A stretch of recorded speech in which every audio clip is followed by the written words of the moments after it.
What's up, guys? We're Morbid Curiosities, your favorite horror movie podcast, bringing you another episode.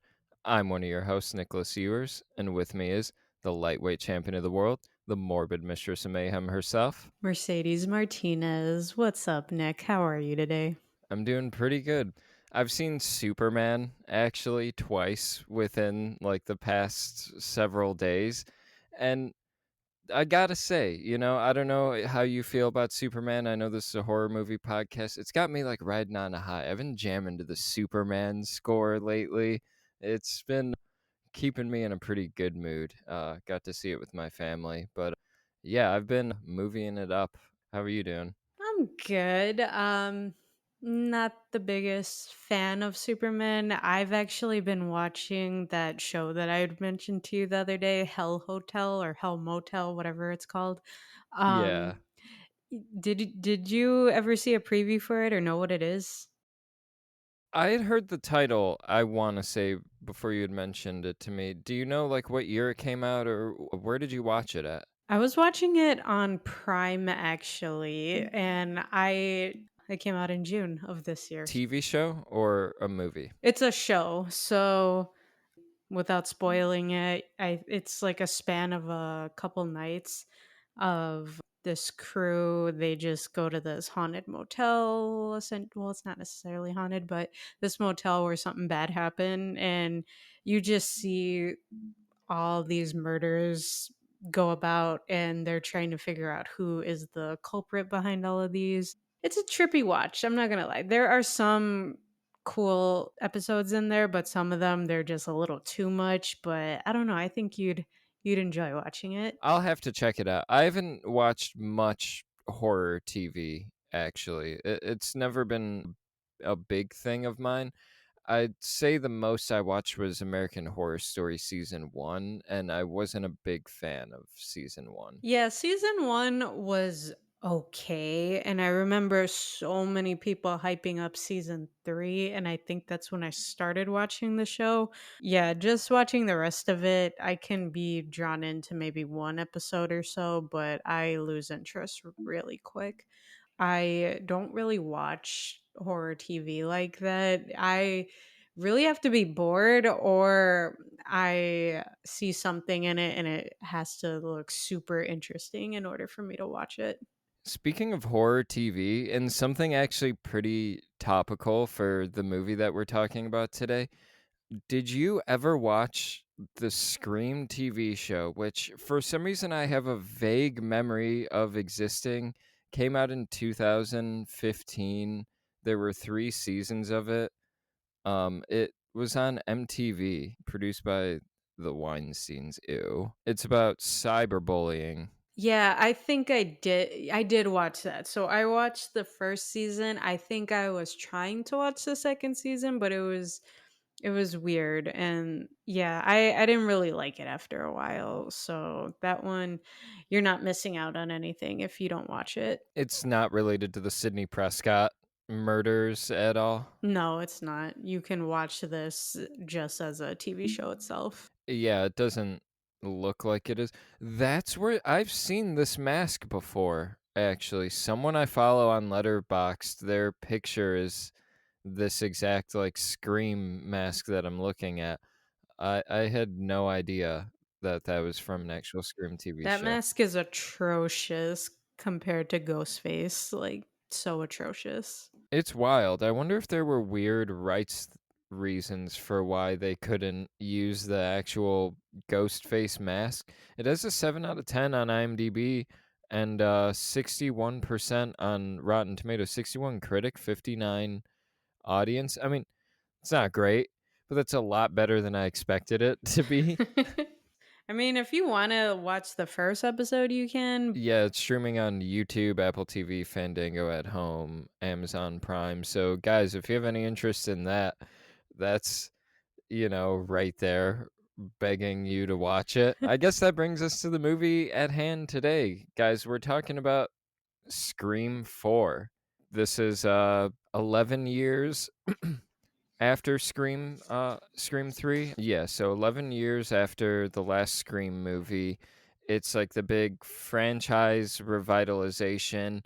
you had seen this a lot earlier than I had seen it. This was not exactly my first time seeing it, but my first time really watching it and absorbing it, but especially within the context of these movies. But what are your thoughts on Scream 4? What's your relationship to this movie, and how did you feel about it when you first saw it, and how do you feel about it now? So when I first saw it, I didn't know what to expect because I was so content with the ending, the wrap up of the Scream 3 trilogy.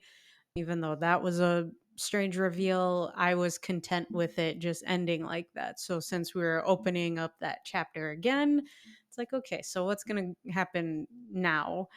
And just following the storyline, it has good moments where I guess you can like some of the characters in here. We still have our remaining trio, our surviving trio of Sydney, Gale, and Dewey, which is great. But at the same time, the only legacy character that I did like in here was Dewey. Like I don't like Gail's character in here. I barely like Sydney's character in here because she isn't a strong presence in here either. She's just kind of like cast to the side again. Yeah, some of the new characters they brought in I did like, but it as a whole and then the ending reveal, it wasn't working for me. And as the years went on, seeing how many people reviewed it and how many people actually liked the reveal just because of how quote unquote crazy it was, that really didn't sit well with me either. Just I don't know. I have my thoughts on it. I'll get into it later, but yeah, I can like the film. It's not one of my favorites though. What did you think about it?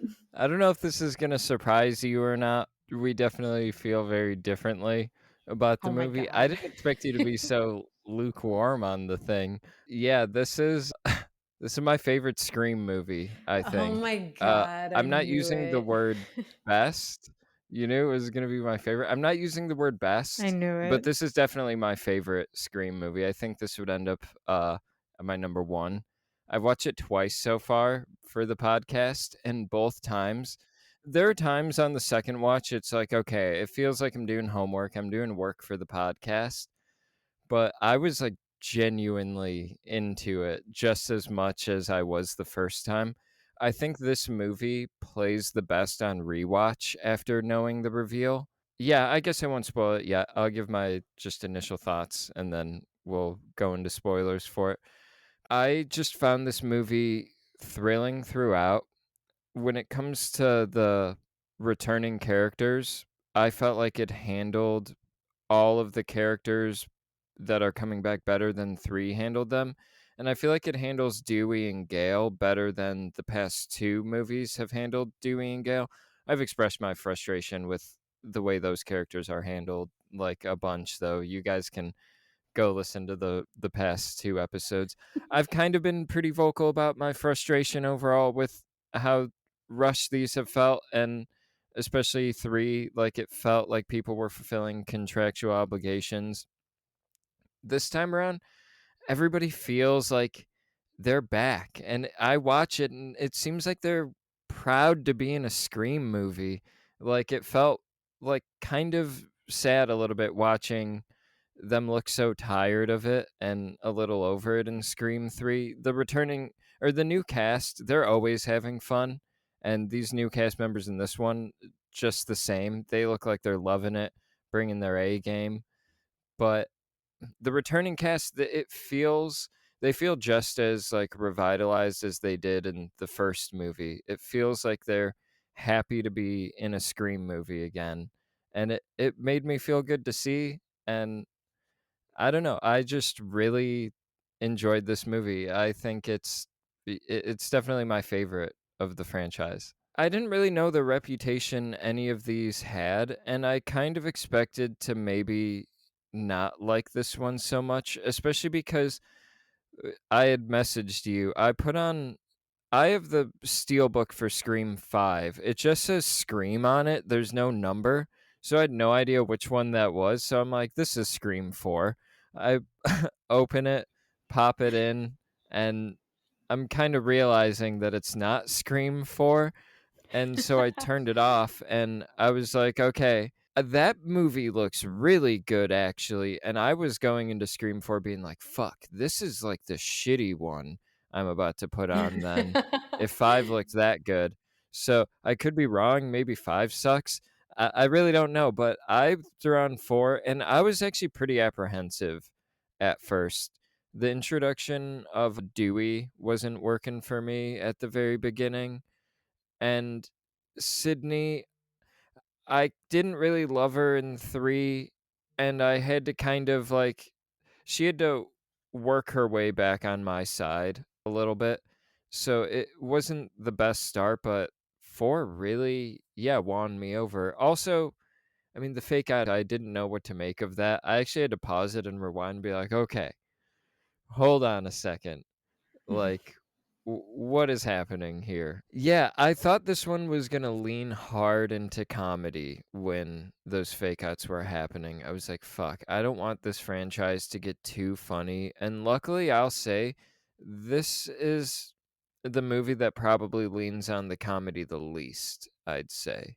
It has comedic moments, but it is the darkest and it's the meanest. And I guess we can say spoilers ahead from here on out. If you haven't seen Scream 4, don't really know why you're listening to this episode of the podcast just without having seen the movie. Maybe that's how you do everything in life. You just do the Cliff Notes version of it all. Hey, now we are also here to influence people to watch these movies. Sometimes they watch them along with us, sometimes they've watched them already, and sometimes they love our commentary on it so much that it makes them want to watch it. These movies, watch them if you can without spoilers. I know we're on the fourth one, so you have this one and 2 others to go and clean. We've probably ruined the other 3 for you. It's all about the ride for me, the mystery. It works so well. But anyway, we already kind of touched on this fake out beginning, and we don't have to take the movie fully in order because a lot of shit happens in this one. But I Mhm. mean, how did you feel about the fake out beginning? Because it, like I said, it did like rub me the wrong way at first, but it grew on me, especially when I want to say it's Anna Kendrick. Is that who's in the second one? Not Anna Kendrick. Fuck, Anna Veronica, Paquin Anna Paquin, and and Veronica Kristen Mars. Bell. Kristen Bell. When they get into it, I start to enjoy it, and then when we're fully in Scream, we're no longer in Stab 6 or 7. I'm locked in. They open it in the beginning. You have Lucy Hale and that one girl from Degrassi. I can't remember her actual name. I didn't really like that. I thought it was very generic. And then once you see, oh, that's just a film and it's Anna Paquin and Kristen Bell, I'm thinking, okay, cool.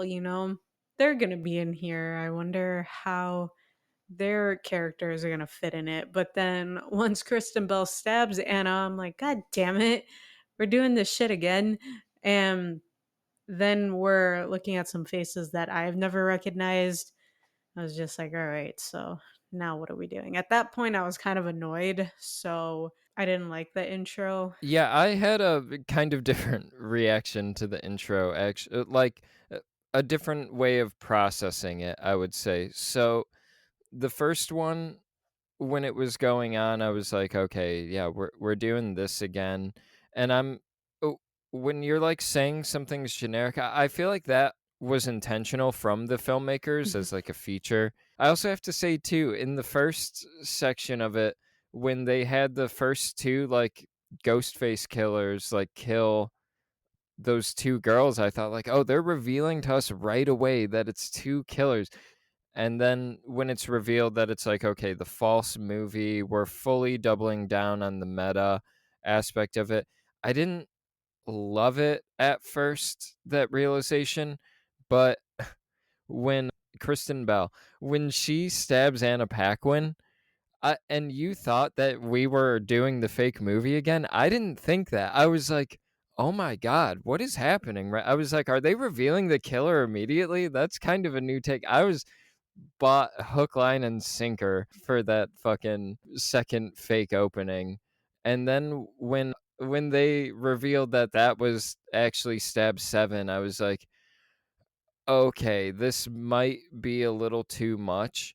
But when we were in the actual real Scream movie itself, I did fully enjoy that sequence. I thought it was really thrilling, and I liked the relationship these two actors had with each other. I don't know who they are, but I thought they were very good. I'm so interested for this episode because we have two completely different takes on this, so this is going to be fun.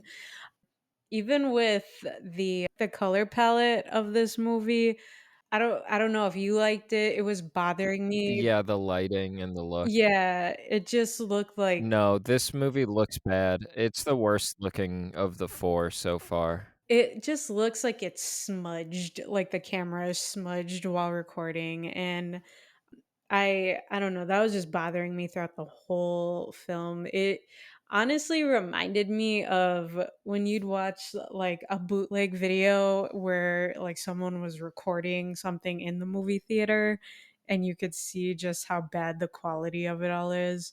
So that's kind of what I was thinking when I first watched it. As soon as they bring in Sydney, who is kind of rocking her high school hairdo just in the color black.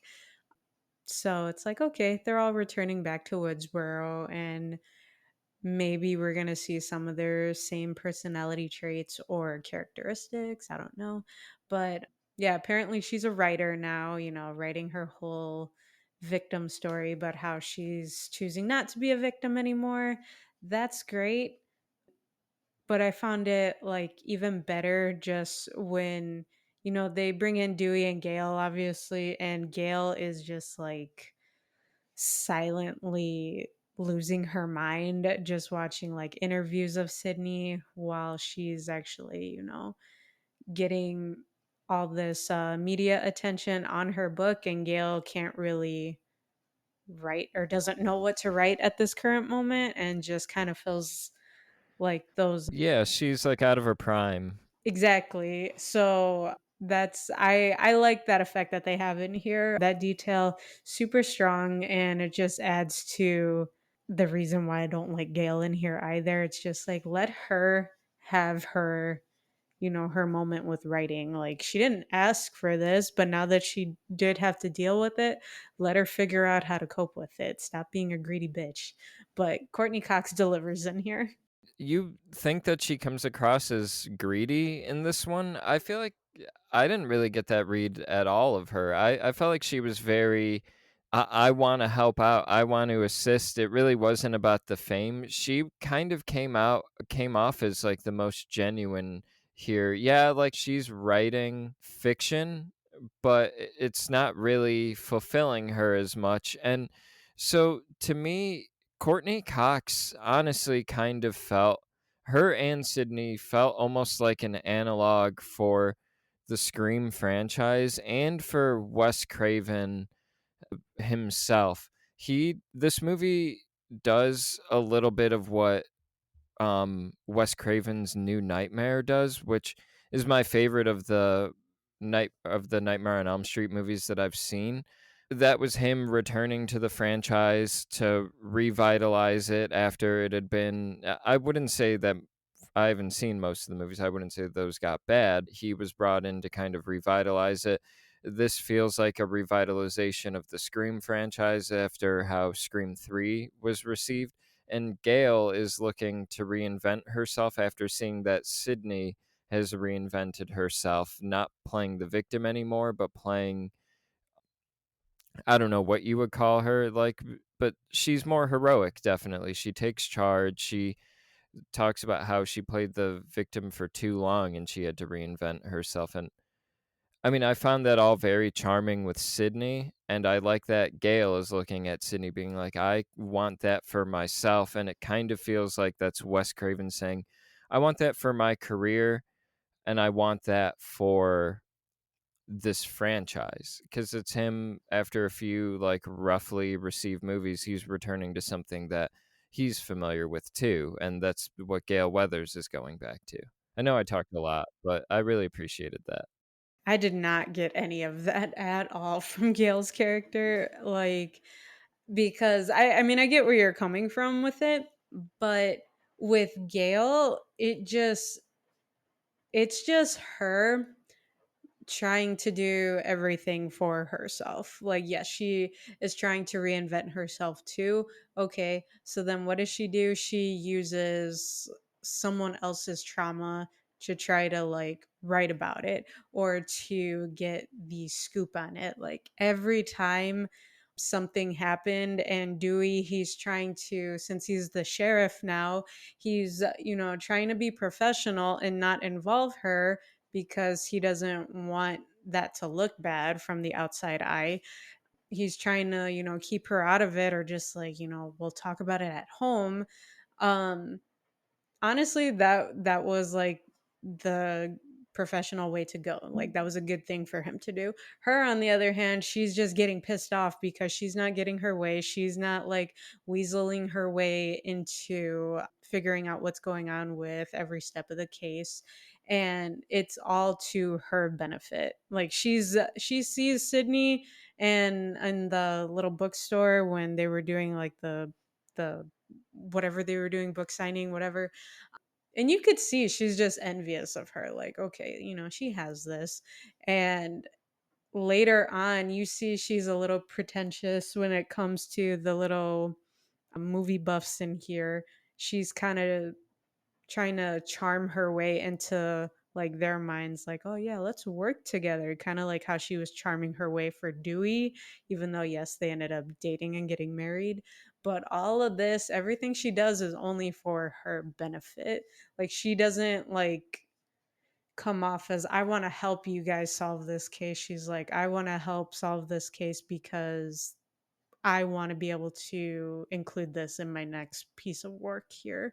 So yeah, Courtney Cox is great, but I hate I Gail. think she can want both.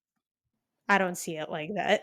I think you can want both. I think you can want to genuinely help solve the case and help prevent these murders while also wanting to revitalize your career. I think you can want both. And but also like I was trying to frame it in the way like the real world works a lot of the time.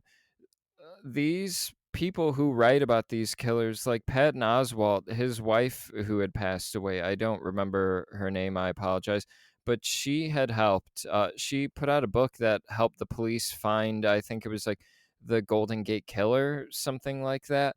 Like these investigative journalists actually, I mean, while they do get in the way sometimes, and that's been portrayed in movies we've covered too, like Sinister, it has shown in the real world these people do kind of help and like notice things that authorities have overlooked. So I feel like given her history and involvement with the case, she wouldn't be fully shut out. I do get where Dewey's coming from. Also, he's the sheriff. He's like, I'm the big boy now. I can't break the rules anymore. I'm not allowed to be the rule breaker. So I agree with Dewey, but I also think Gale has two intentions, and both intentions are pretty valid. You just give everyone the benefit of the doubt. I just go to the negative right off the bat. All she needed in this movie was Patrick Dempsey to come save her, and then she probably could have been more of use in here.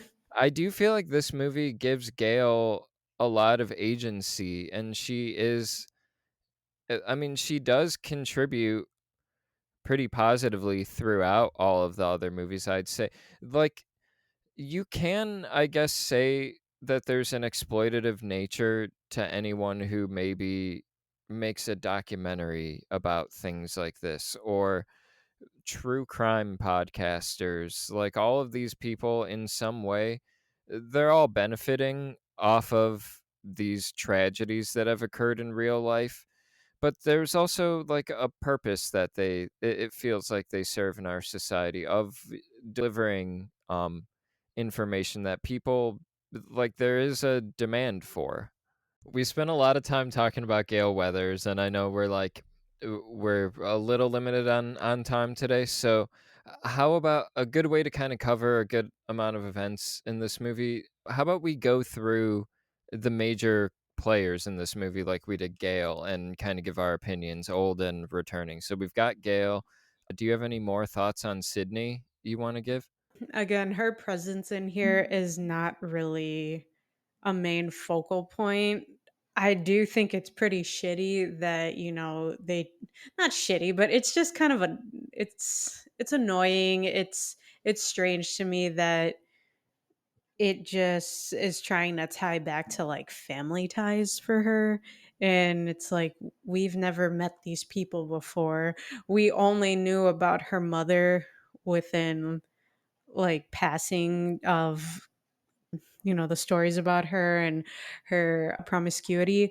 So just the reveal in part 3 and then the reveal in here, it's weird just because it's like it's still trying to tie back to her in a way, but a new take on it. I don't know. I didn't like it, so So the reveal in part three, I felt was way, way more convoluted than this one.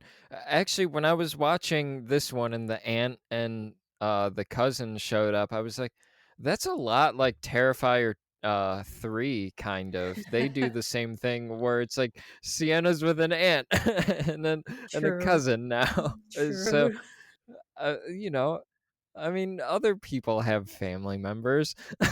it But it still, if you're not introducing every person like that in the first or second film, why are you going to bring them in a later film? It doesn't mesh well. I think the fluidity going from, yeah, my brother is the killer in this one, to the reveal in here, to me it looks sloppy. I I liked it. So I feel like all of the reveals have been pretty sloppy. Even going back to the first one, Whoa. like Whoa. there's a lot of legwork they do to justify Billy. Like the whole mom plot, while it feels pretty original. It is a pretty convoluted thing, and then they double down on how convoluted it is in the third one, where they're like, "Oh, it goes back to Hollywood, and he became a big director, and all of this." And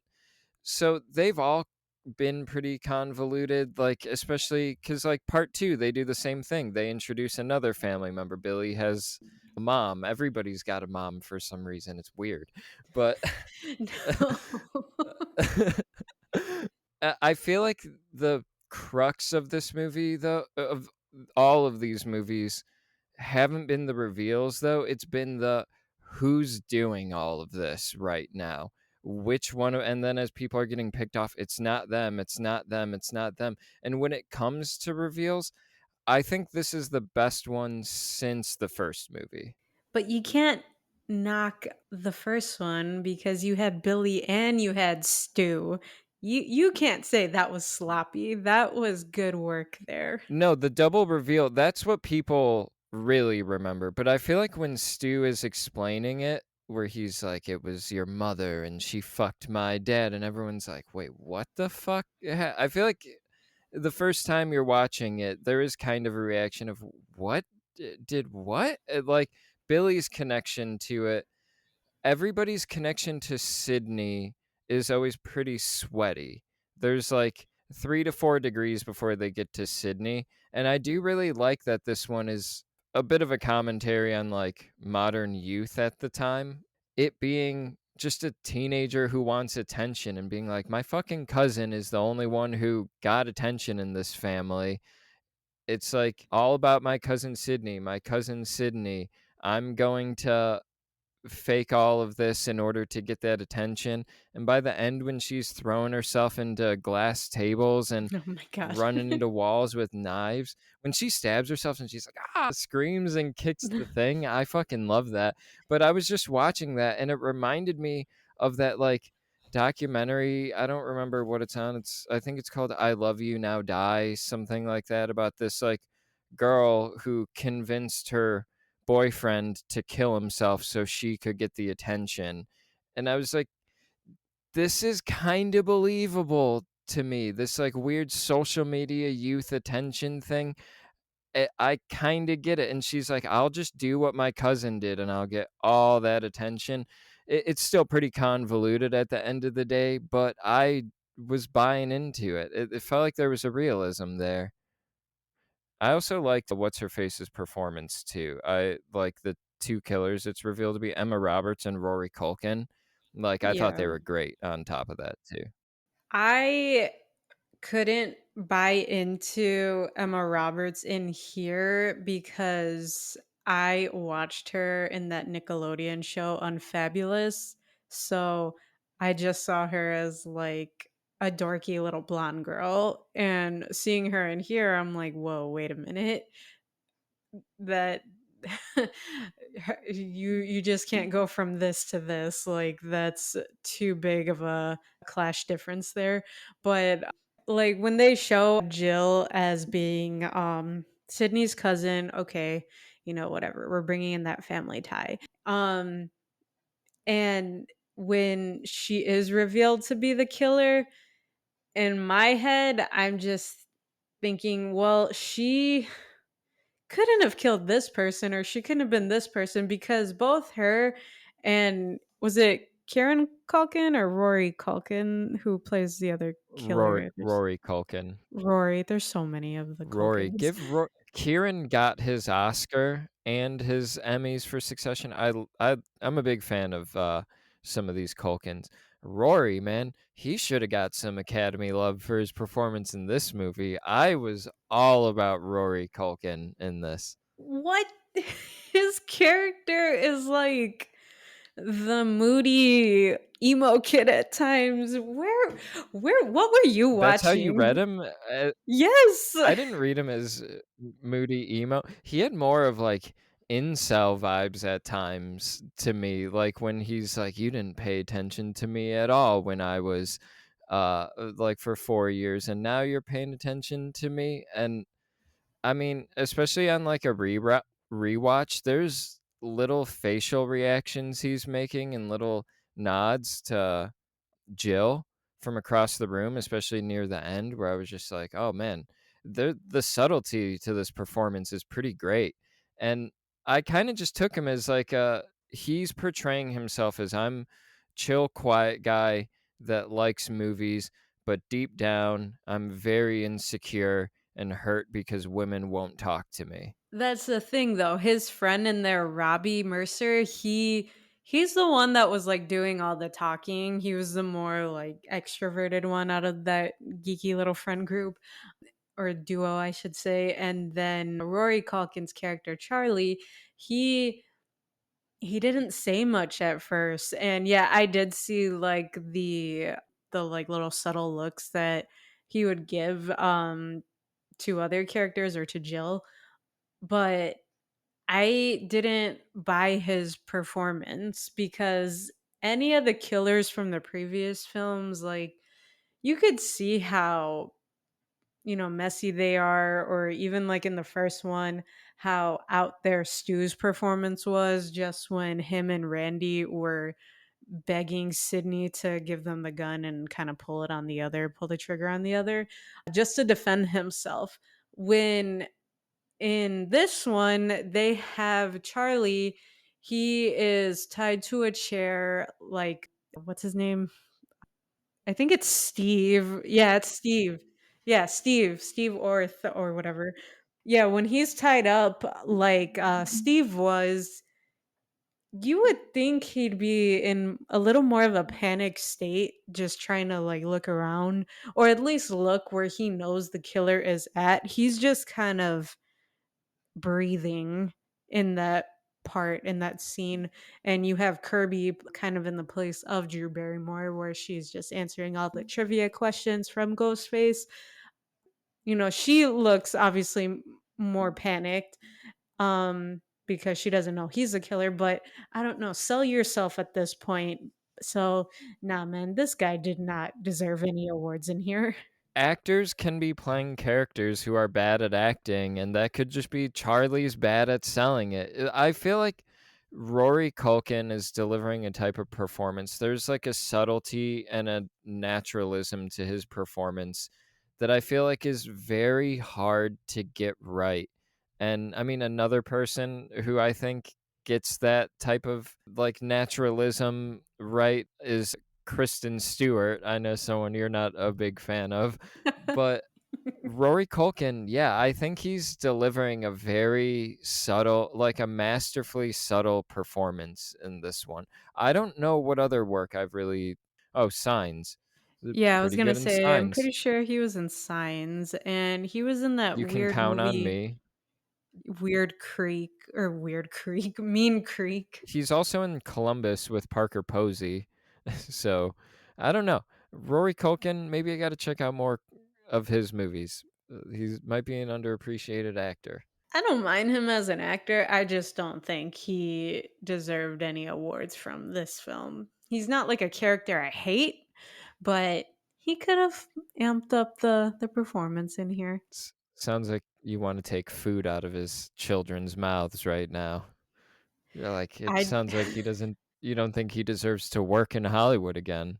There was a scene that just made me laugh with him was when like they already him and Charlie, not Charlie, Robbie, they already had their little conversation with what's her name, Gail, and she's saying, "Oh, I'll do like kind of like a guest speaker, whatever performer in your cinema club." So, they're kind of hyped for that, but they're more so hyped for her to bring Sydney along. And during their little performance there, why do I keep saying performance? During their little meeting at Cinema Club, just how he acts with Gail, he's trying to be so closed off at the same time. I don't know. He has that personality where he's a little moody. You could kind of see he's a little moody. The emo part, I was more so leaning towards when he reveals himself as the killer to Kirby. But in here, he's just like a little shit. I just want to smack him in this scene right here. But their cinema club. Why didn't we have that at our high school? I would have joined that fucking extracurricular in a heartbeat, man. No one would have been able to appreciate that at our high school. That's It true. would have been a small group of us.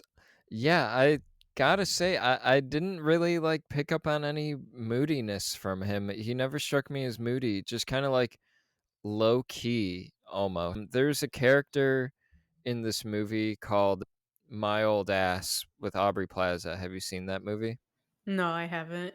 There's a guy character that's in that movie with longer hair. If anybody who watches that movie, they'll know exactly who I'm talking about. I got more of like that guy's kind of vibes out of Kieran Culkin, like a guy that's just kind of hanging out, just kind of there, and he likes movies.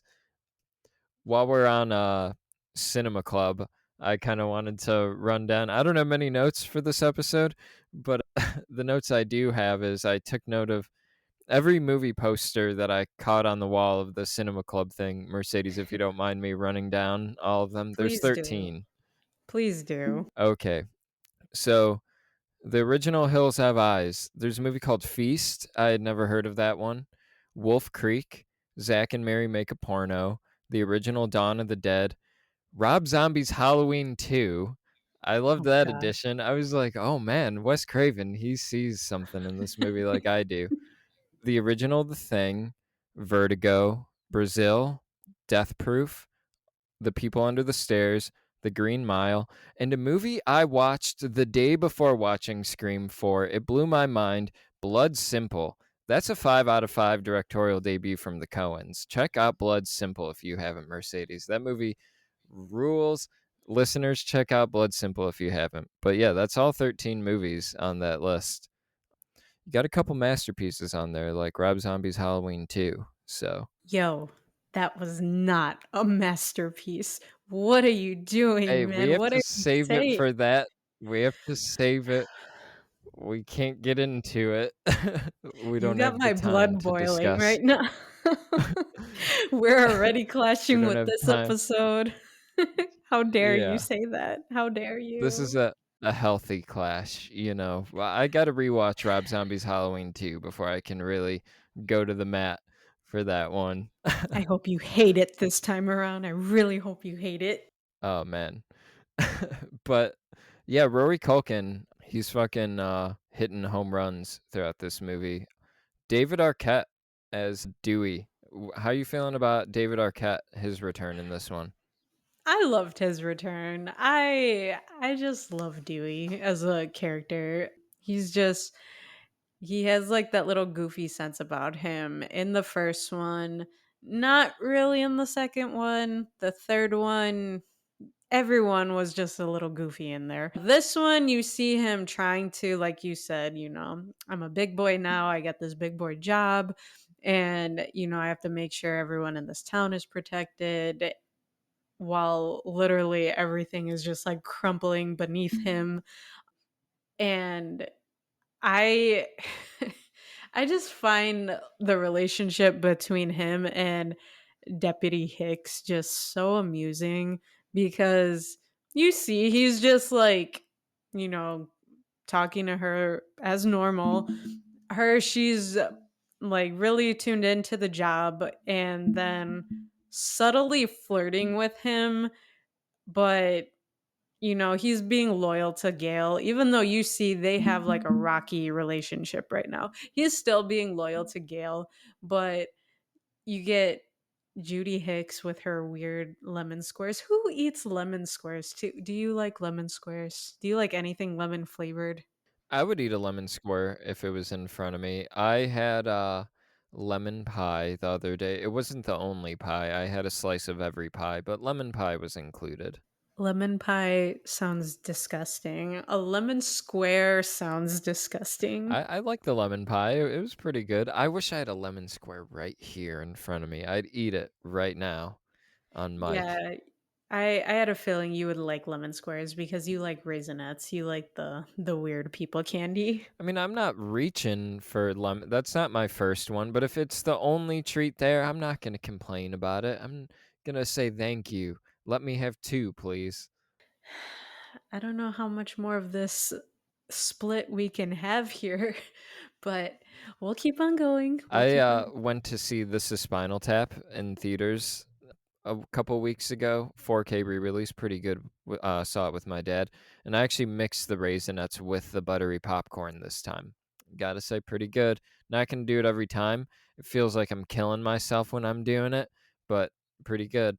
You're killing yourself because you're putting a dried up grape in your system. I mean, it helps old people with digestive issues, so I mean, what do you want from me? Anyway, before we get into old age there. So, um, yeah, I quite like Dewey in this movie. I enjoyed him. I feel like there wasn't too much of him. I was reading complaints of people saying like, "Why isn't Dewey like as wacky as he was?" I'm glad to see that he wasn't fucking wacky 11 years later. I would be like, "Oh my god, this guy hasn't grown up. Why is Gale still with him?"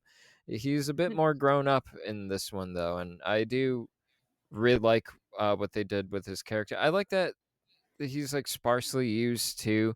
I like that Sydney isn't all over this thing because at a certain point, like in the finale moments where it's like Sydney and Jill facing off against each other in the hospital, there was a point where I was like, I think I'm done with Sydney Prescott, and I feel like this franchise needs to move away from these core characters a little bit.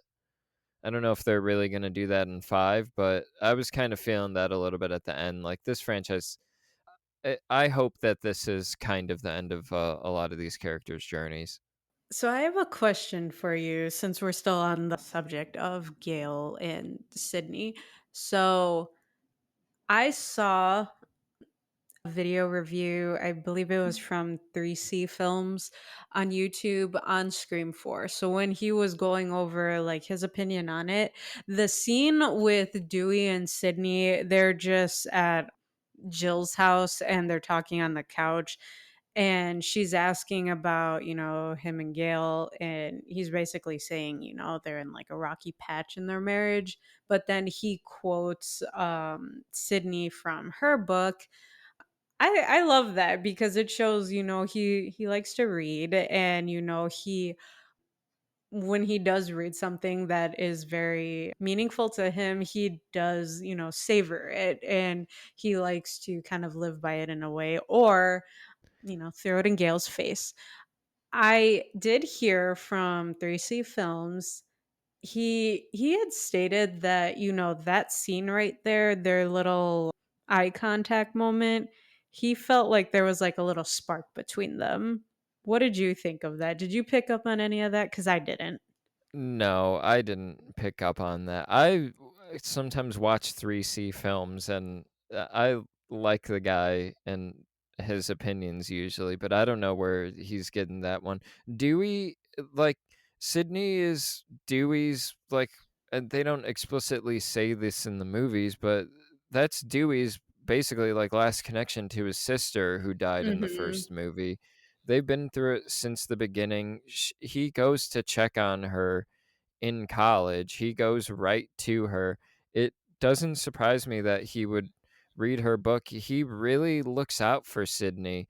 And especially in the moment where like they're tracing the phone call to the car and Sydney's like, everybody stay back, and Dewey's like, I don't remember exactly word for word what he says to her, but he's like, Sydney, you're not gonna want to like get involved. He's always trying to put himself in front of the danger for everybody else. He does that with Gail. He really doesn't want her to get involved. And when she gets hurt, he's like, there's no more doing this separately. Like, we do this together. Even though he was the reason why they did it separately, he puts himself in front of the danger for everybody else. And I know I'm kind of getting a little off topic, but no, I don't think that there's really any kind of connection outside of an older brother. I care about you deeply. We are bonded through this forever type of thing. Yeah, I didn't get that either. She even calls him like a surrogate big brother in the second one when they're on the college campus, and everyone saw her going to talk to him when he did go check up on her. Because, yeah, he probably does view her like a little sister too. Like, this was my little sister's best friend. So now I feel even more obligated to look out for her. And yeah, like you said, that's his last connection to his sister. So yeah, at least we can agree on that. And, I guess friendly disagree on everything else. I think there's other things we can agree on. Like, okay, so I've got a list of the kills and who was behind the mask at the time of every kill. So we can skip straight to Olivia. Yeah. So it's Jill and her friend Kirby. I loved Hmm. Kirby. Kirby was a Kirby great was character. awesome. She Great was. performance from that actress, too. But it's Jill and Kirby on the phone with Ghostface. I really like that Jill, it felt like very smart character work from Charlie and Jill to make sure that Jill is around and receiving calls from Ghostface while all of this is happening, so she can't really be as implicated. They the screenplay work and like the work between I forgot the writer's name again, Kevin Williamson. It's very tight, doing the proper things to really throw you off of these two characters' trails, especially Jill's trail. But so Jill and Kirby receive a phone call from Ghostface, and he's basically like, I'm in the closet. And he's in the closet actually from their other friend who's across the street. And he comes out and brutally murders her. So I guess like the first thing I have to say in general about like the kills in this movie, they show a lot of blood. This movie has a lot of time to really linger on the deaths, and I feel like it's all the better for it. The kills in this movie are the most powerful, I'd say, in the franchise because it goes to what Wes Craven was saying in the first movie. They had to cut they had to cut away right after somebody would be getting stabbed, and you wouldn't get to see the look that they would give Ghostface. And it's not necessarily Olivia, but Rebecca in the parking garage when she gets stabbed. There's a wide shot. It's her looking right at Ghostface's face, and you get the full death, all the blood, everything. And I was like, there is a power to it. Wes Craven was right, and it is something that it feels like these movies haven't had up until this point. I think we can probably agree on that. I mean, what are your thoughts? No, that's true. When I was watching this for this episode, once they killed Olivia, I was like, damn, this is like the death scene in Terrifier 2, or the bedroom scene in Terrifier 2, with all the blood It's pretty everywhere. relentless. Right. And Ghostface feels pretty mean in this one. he does, even just some of the shit that he says to them on the phone, in this one and in part 5, it's it's definitely taking a darker turn with what he says.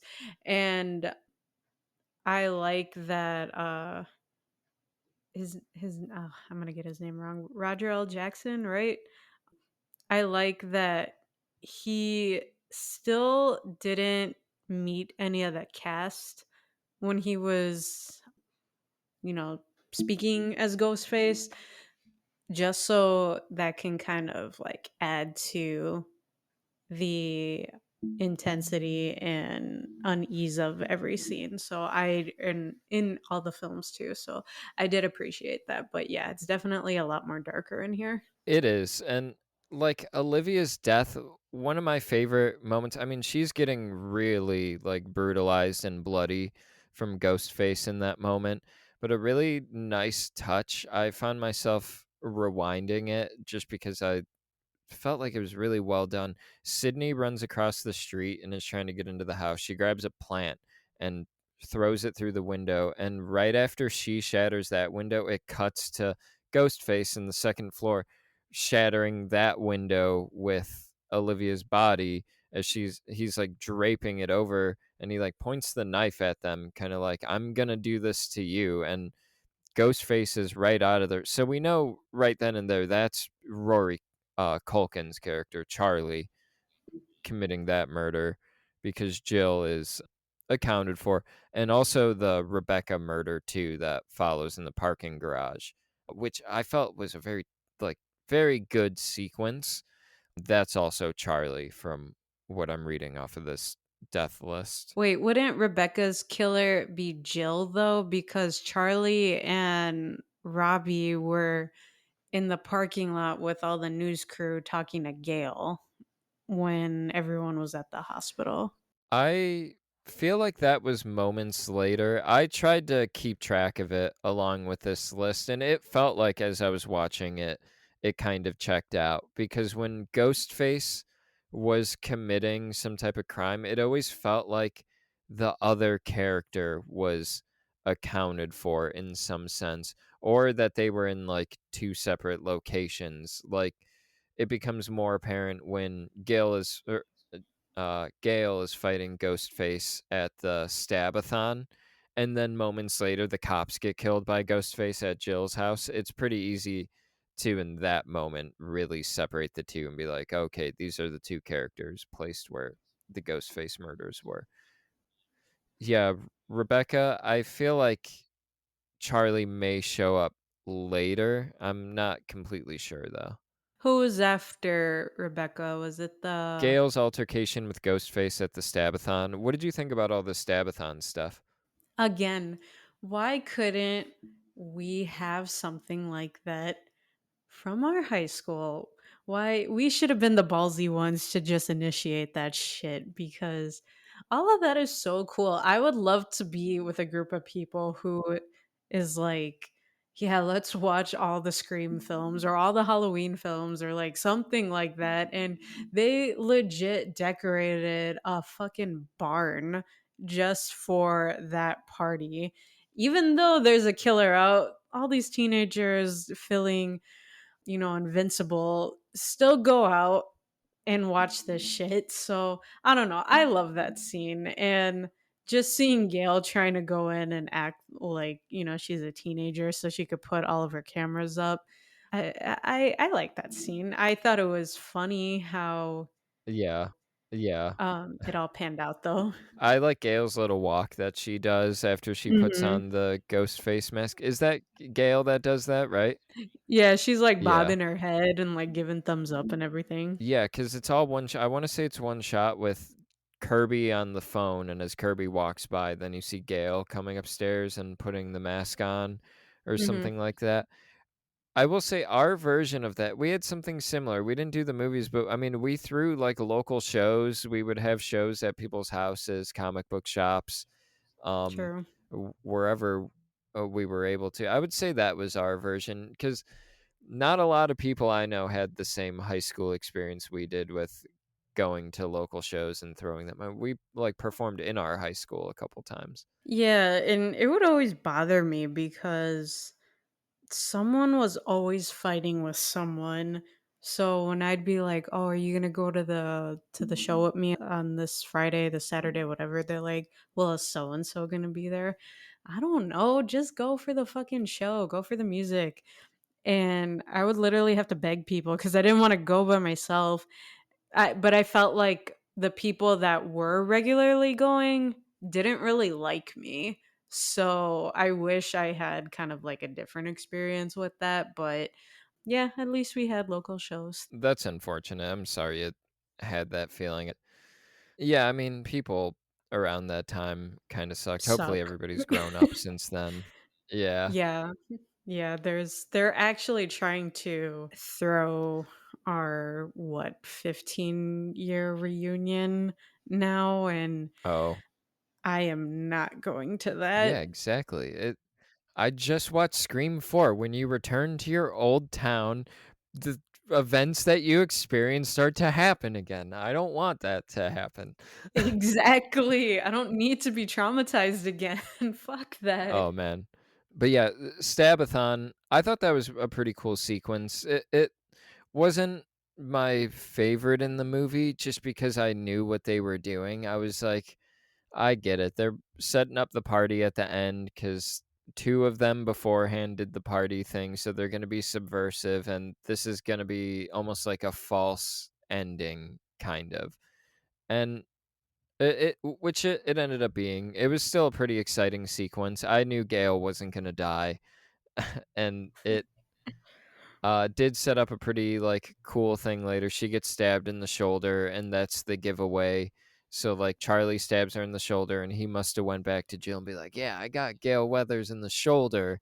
And then Jill, that's kind of what spoils like lets Dewey on to her at the end. But yeah, right after Stabathon, we get the death of Deputy Haas and Deputy Anthony Perkins. I really enjoyed these two cops, and I kind of knew they were gonna die. I mean, Perkins died in such a horrific way. A knife to the head, and he's bleeding out, and he's just like, "Fuck Bruce Willis," just because he's the only cop that like doesn't die in movies. Yeah, I thought those cops were great, and again, I knew they were gonna die. They had good death scenes, though. At least it sucked to see him go. Yeah, I didn't think that at all. um I kind of wish we had more scenes with them to be the, comedic relief in here. You only get like one or two, just one main one where they're just like talking in the car like, "Okay, I'll be back. Wait, I'm not supposed to say that, am I?" And their death scenes were just, I don't know, weird to me, like Anthony Perkins You getting didn't out. like him?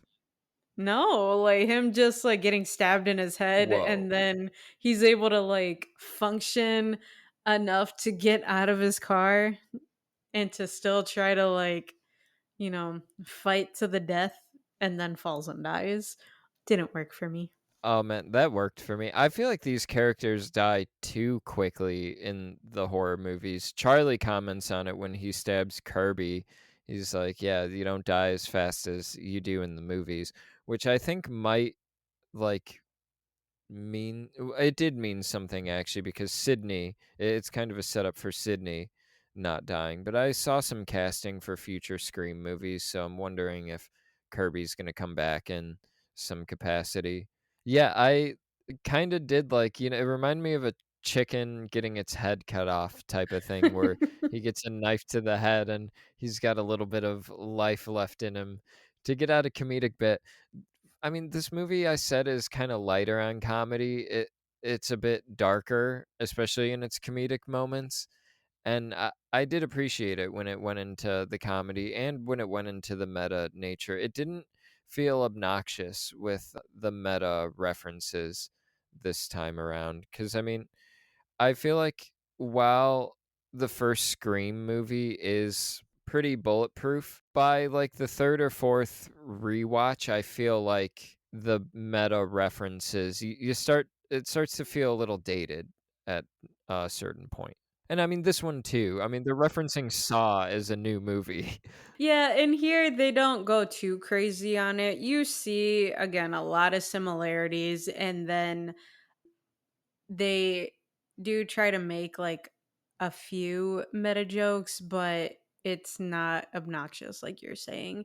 And I forgot which review I was watching for this movie, but they kind of referenced the clothes again. You know how some of the killers are typically wearing like a blue shirt, like how in the first one Billy Loomis had like that blue button up shirt at the end of the film. And then, in here you have not Sydney, Jill and Charlie both wearing like their flannels, so that indicates that they're the killers in this scene.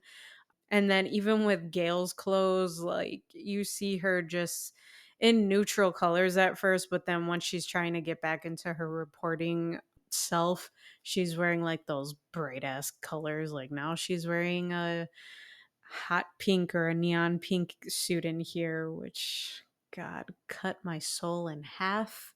That was way too girly. But yeah, so I at least like that they kind of went that way with the wardrobe too. Yeah, I've always had an appreciation for the wardrobe that these movies have going on. Yeah, and basically after those 2 cops die, then Jill's mom gets a knife to the back of the head, and so this is Jill delivering these murders right here Hmm. because, uh, Charlie's over at Stabathon, trying to kill Gail right now, and, man, so yeah, Jill killed her mom? Like, what a fucking asshole, like, Right? so shitty to do. Like, when the Exactly. reveal happened and yeah, watching it the second time, I'm like, "That's Jill killing her mom, that's pretty fucked up." All for all for the gram. Oh God, I want to get into that a little bit more. Are there any other kills before? Oh, well, duh, Kirby, but That's the last kill before the whole ending, and I figured we could just discuss the ending as a whole, like, separately from this kill segment we were doing. yeah. So Charlie is the one that does kill Kirby, and I feel bad for her because she does finally open up and is like, "Yeah, I dig you," and then. And then he bitches like, "Oh yeah, we've been in school together this long, and now you notice me." Like, shut the fuck up, grow a pair. I like their Um, interaction, though. with him killing her? No, like, beforehand when she's kinda confessing that she likes him, they sprinkle it a little bit throughout the movie, like, Jill's Yeah. like, "Hey, I think Charlie likes you," which makes me think, like, Jill is in on all these killings, and she's in on it with Charlie, so she's trying to do a little something here. I don't know what Jill's end game is with that, telling Kirby that Charlie, likes her, but when they're like, complimenting each other, like, Charlie, like, compliments her movie taste. He, like, refers to her being sexy and then looks at Jill, and Jill laughs and looks back at him, and there's little reactions that these 2 are sharing throughout this whole conversation that I was just eaten up the whole second time around. I wish I paid more attention to that scene because I can't really visualize it right now. Yeah, I don't know. That's a good fact to pick up. Like her just like telling Kirby that. Yeah, I like seeing their friendship, relationship, whatever, because you can see, she teases him a lot and obviously she did like him, but everyone loved Kirby in here or they thought she was so hot in here or whatever. I loved her character. I just wish they like costume design, they, made her character look a little more her age. I think that the haircut she was sporting was not flattering for her at this age. Really? I like the haircut. I didn't. Like some people it looks nice. I think if it wasn't like kind of twisted back in like whatever design she had, it was just if it was just like comb to the side or whatever, it would have looked fine. But I don't know. I think that like that haircut aged her significantly in here. I liked her whole look, actually, and I really enjoyed her performance too. There's one performance of hers that's like ingrained in my mind, which is kind of why I really like everything about her. But her and Charlie are gonna kiss, then it's interrupted by Jill's boyfriend or ex-boyfriend Trevor walking in. Charlie gets up and storms out, and what's it called? He kind of Trevor realizes that he interrupted something, and then the look on Jill's face of irritation, she like tenses up, leaves her hands out stiff, and it's just I'm like, that's such a believable, like the body language felt so believable. And she's like, "Who invited you? Get out of my house." And I really enjoyed that interaction. And then right after that, I'm guessing that a death we kind of like skipped over a little bit. I didn't even realize. I'm guessing that's when Charlie goes and puts on the ghost face thing and murders Robbie. Uh, I remember the Robbie line from the trailer. I want to say where he's like, "You can't kill me because I'm gay," and Oh I god. remember it like playing very jokey in the trailer. But I kind of liked it in this movie. Actually, he's like, "You can't kill me because I'm gay," and he's like, "Does that do anything? Is that mean anything?" Even that part on its own, I didn't care for. I liked how, him he was, pretty drunk outside, just doing his own thing, hoping that his friend is going to get lucky, whatever. That's a good friend right there. And he's trying to put on like his little headset with the camera on it, and he's too drunk to realize that it's on backwards. And then once he flips it forward, that's when you see Ghostface appear on the camera right in front of him. What a dick to kill your best friend. Like, man, yeah, these killers in here, they're pretty brutal. You kill your mom, you kill your best friend.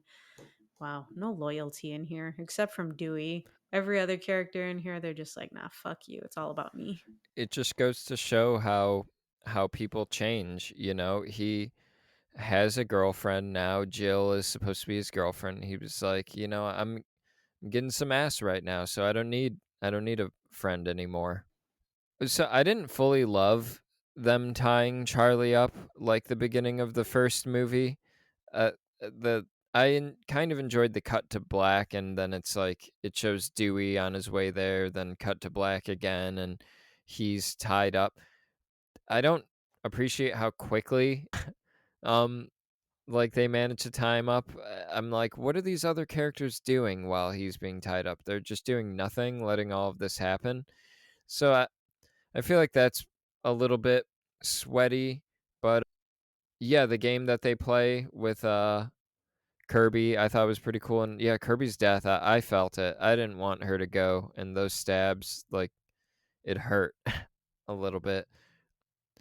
And then after that, I want to say is when the big plan reveal happens, and they've got Trevor tied up. They're telling everything to Sydney about what's gonna happen. Trevor gets shot in the fucking genitals and then the head. He gets it really rough.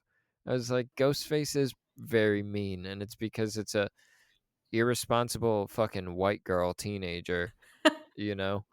But I really enjoyed this, and I enjoyed the double cross that happens because the first movie doesn't really play it as a double cross. I don't remember if two was a double cross. I don't think it is. I enjoyed that this one was a double cross, and Charlie's death scene. I think Rory Culkin really sold it. He gets stabbed in the heart, and is like that wasn't a part of the plan, and then he has like two really just upsetting and like visceral reactions, and then he just falls over and dies, and I was It really worked for me. I agree. I felt bad for him when Jill just up and started killing him, and he's like, "Wait, what?" Because it's just like, "Damn, you are letting yourself be vulnerable enough to."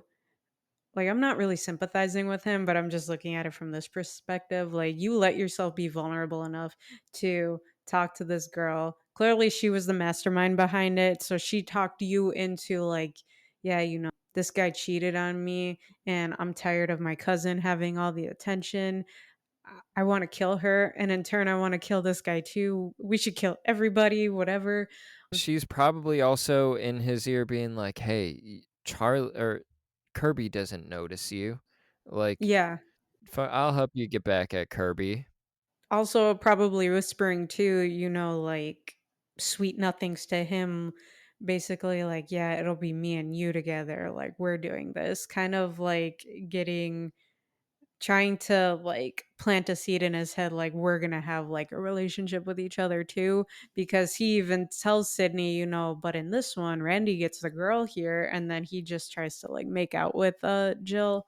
So you do feel bad for him because then you think, okay, he finally has a girl that understands him and appreciates him, and he can be himself with her, and then she just up and kills him once she gets what she needs out of him. So he does go out in a shitty way too. Yeah, I really like the "this time Randy gets the girl" line. That surprisingly worked for me. I thought it was very effective, and it satisfied what we didn't really get in Scream 2, which is Randy making it all the way to the end of the movie. He gets killed like somewhere off like in the middle. But then yeah, she shoots Sydney and Sydney falls to the ground and she's like, "Okay, the cops are going to come. I'm going to make it look like I was the victim too. I'm going to get all the fame that I never got. It was always Sydney this, Sydney that. No one gave a fuck about what was going on in my life." And she like very like psychotically and twist in like such a twisted way, like has grabs Trevor's hand and has him rip her hair out, runs into a wall and like stabs herself in the shoulder with a knife, bashes her face into a glass picture, jumps through a fucking glass table. It's pretty wild. And so I guess there was an alternate ending that they were going to go for. My buddy Doug was telling me that that they were originally not going to kill Jill and Sydney was going to die and Jill was going to make it to the next movie and get away with everything. And the next Scream movie was going to be Jill's POV and other people start imitating the Ghostface killers. And now there's two separate Ghostface killers happening and we're following one of the Ghostface throughout all of this. I thought that would have been an interesting take. Fortunately, they went with a different ending and like Wes Craven passed away not too long after this movie came out. This was his second to last. No, this was his last movie, I think. Um, he passed away 4 years after this one. But I thought that would have been an interesting ending. We didn't get that. If I mean, what are your thoughts on all that? And do you want to break down the ending for us? Yeah, I'm actually happy that they killed off Jill, because I don't know how I would have felt with that alternate ending if we did get that, just because I do like the characters we get to follow in the next two films. So, yeah, I'm happy we didn't take that route. But yeah, the ending, to kind of sum it up, we follow Jill to the hospital. Everyone thinks she's a hero. She kind of gets what she wants, but she basically shoots herself in the foot because like, Dewey does tell, or when she's talking to Dewey, she says, I wish I could write a book with Gail. We could talk about her matching shoulder wounds, whatever. But then Dewey reveals to Jill that Sydney is still alive and she might make it. And Jill tries to go and kill Sydney. Dewey talks to Gail and they realize, Jill shouldn't have known that Gail got stabbed in the shoulder. And so Sydney and Jill are kind of like duking it out. And my God, that fucking knee to Sydney's stomach to Yeah. open up her Uh-huh. stitches. Oh my God. That I wanted to cry watching that because then they show the blood just seeping through her gown. That was Nev Campbell's best performance in the movie, I'd say.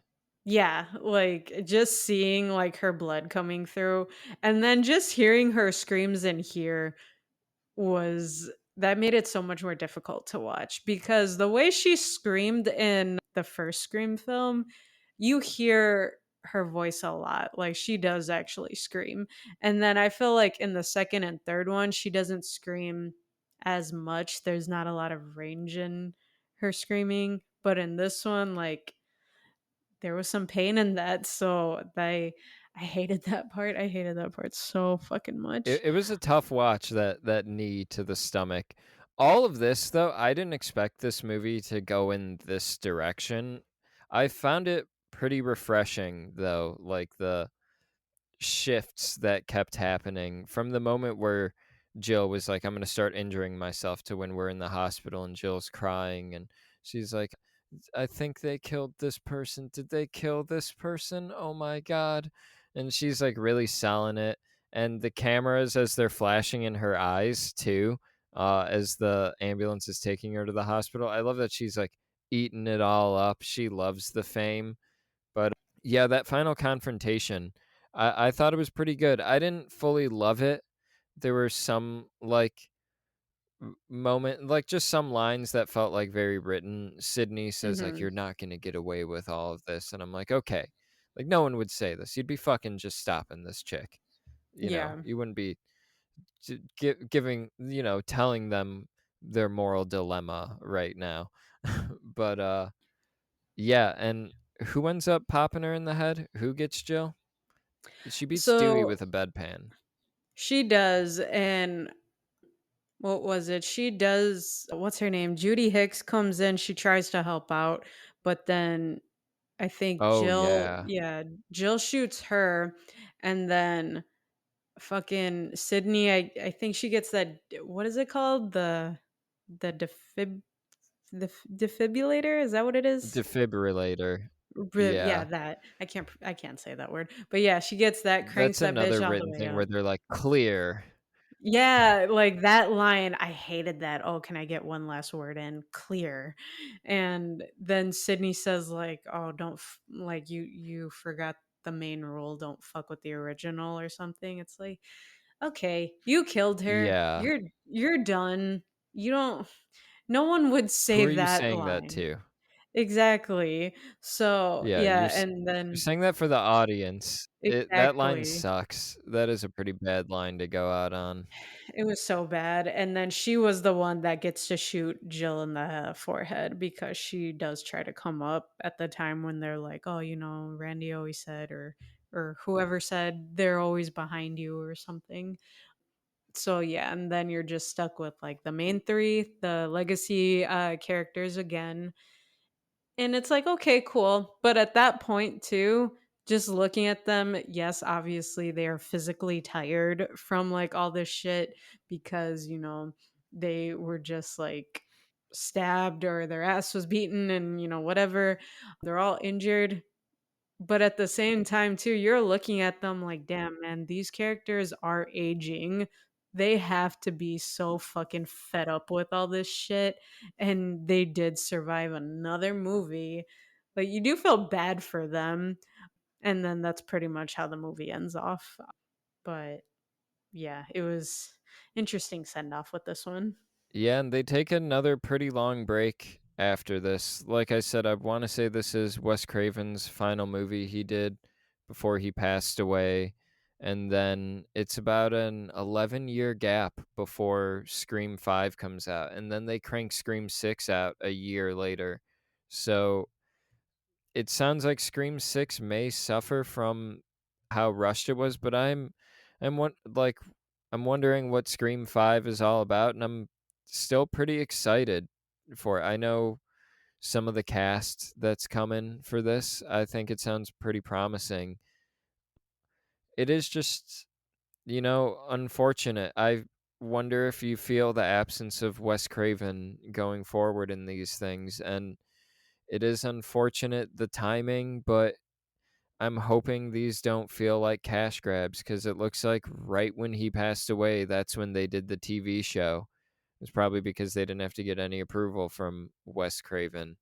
And then, 6 years after the show, I'm sure Scream would have come out earlier if it wasn't for the pandemic, but or Scream 5 would have come out earlier if it wasn't for the pandemic. But I hope there's still some heart in this franchise because this feels like Wes Craven's heart was in it. And it's a very, I'd say, like, lovely send off for him, not only his involvement with the franchise, but just him as a filmmaker.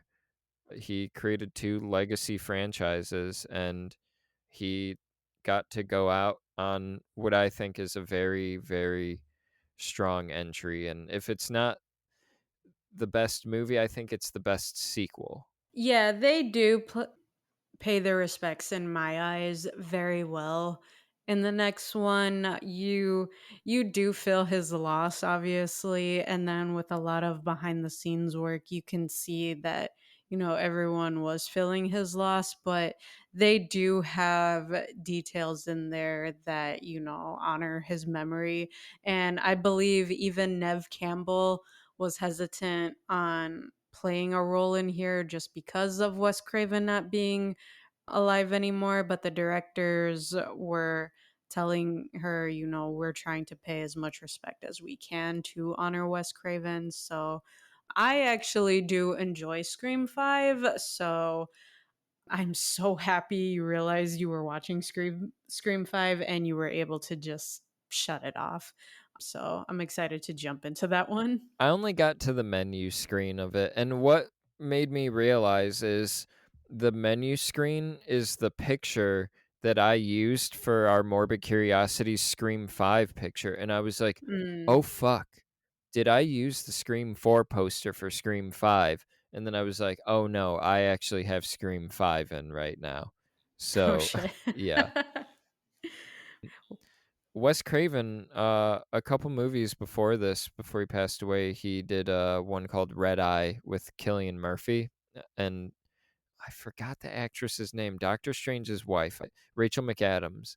Uh, I know you were saying you're a Killian Murphy fan, so I would recommend Red Eye to you. It's a nice, like, horror thriller. I have actually seen that. That's a good movie. Yeah, the next two movies we got coming up in the franchise were done by the Ready or Not and Abigail filmmakers. So, I mean, I know they can make good movies. I have my criticisms of Abigail, but I was a big fan of Ready or Not. Ready or Not is really good. I was surprised at how much I liked that film. So, any final thoughts on Scream 4 before we leave it behind? No, I mean, I rated this 5 stars on Letterboxd. Go follow me on Letterboxd at Nicholas Ewers if you haven't already. I just think this movie's great, and I didn't mean to throw any shade or criticism at any of the movies that came before this throughout the review. I liked all of them. I just feel like this one is a big improvement on areas where the other movies may have been lacking a little bit, and there's something to the entertainment and rewatch value of this one and the first one, but this one in particular, I just found it to be great and wildly entertaining from beginning to end. The mysteries and all these things always work. It especially works in this one. I found the reveal to be one of the strongest, if not the strongest, when it comes to the characters they picked and their motivation. I think this one has the best rewatch value out of all of them so far. I've watched every movie at least 2 times for the reviews that we're doing, and this one was the one where I was like, "Oh, it's all really lining up for me as a viewer. It feels clean and calculated the most precisely." So, yeah, I really enjoyed this one, and I thought this was a really great episode. Yeah, this was a great episode and I had a good time watching this film. Not my favorite. I know you like it, but I am excited to hear your thoughts on Scream 5 when we jump into it, because that I would say is one of my favorites just because we have the lovely Jenna Ortega being one of the main characters in there. So let's fucking go with Scream 5 next week. Hell yeah, guys. We hope you enjoyed this one. Hope you guys, give Scream 4 another chance if you're feeling down on it. And we've been Morbid Curiosities. Yeah.